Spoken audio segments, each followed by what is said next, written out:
অথচ আমি মুসলিম, আপনি মুসলিম, আমরা মারামারি করে আমাদের জীবন শেষ। ইসলামের 12টা তো আমরা বাজাচ্ছি, তারা আমাদেরকে দিয়ে ব্যবহার করছে, আমাদেরকে ব্যবহার করে ইসলামটাকে ধ্বংস করার জন্য বিভিন্ন ফর্মুলা তারা তৈরি করে দিচ্ছে।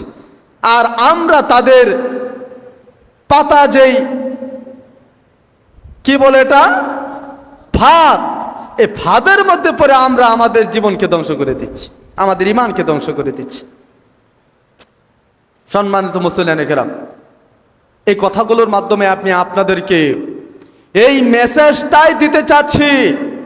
আল্লাহ রাব্বুল আলামিন বলেছেন, ওয়াতাসিমু বিহাবলিল্লাহি জামিআ ওয়ালা তাফাররাকু, তোমরা ঐক্যবদ্ধভাবে সমষ্টিগতভাবে তোমরা আল্লাহর রজ্জুকে ধারণ করো, তোমরা ঐক্য হও, একতাবদ্ধতা হও, আল্লাহর দ্বীনকে আঁকড়ে ধরো।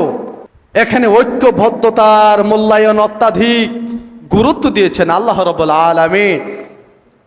আর আমি আপনি কেন এই টিম ওই টিম, এই দল সেই দল করে আমাদের মধ্যে আমরা কেন ছত্রভঙ্গ সৃষ্টি করছি? আপনি দল করছেন, আপনার ভিতরে অনেক ভুল আছে, অনেক ত্রুটি আছে। সে দল করছে, তার ভিতরে অনেক ত্রুটি আছে। আপনি তার ত্রুটি, সে আপনার ত্রুটি না ধরে তার ভালো গুণ, ভালো কাজ ওইটা আপনি গ্রহণ করুন, যেগুলো কোরআন হাদিসের সাথে সাদৃশ্য আছে, মিল আছে।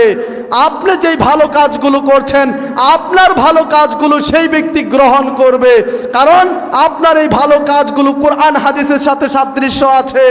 সম্মানিত মুসলিম কেরাম, যখন ভালো কাজগুলোকে সমর্থন করে, ভালো কাজগুলোকে যখন আমি গুরুত্ব দিয়ে আল্লাহ রাব্বুল আলামিনকে ভয় করে যখন এই ভালো কথাগুলো প্রত্যেকের ধারে ধারে পৌঁছে দেব ঐক্যবদ্ধ হয়ে, তখন আল্লাহ রাব্বুল আলামিন আমাকে আপনাকে এই দল সেই দল সব দলকেই পছন্দ করবেন, ঠিক কিনা বলেন?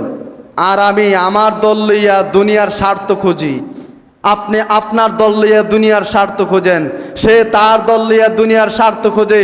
এই দুনিয়ার স্বার্থবাদিত্ব দল আপনাকে কখনো জান্নাত পর্যন্ত পৌঁছাতে পারবে না, স্পষ্ট লিখে রাখেন।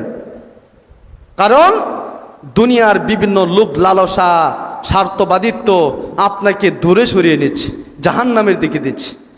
মহান আল্লাহ রাব্বুল আলামিন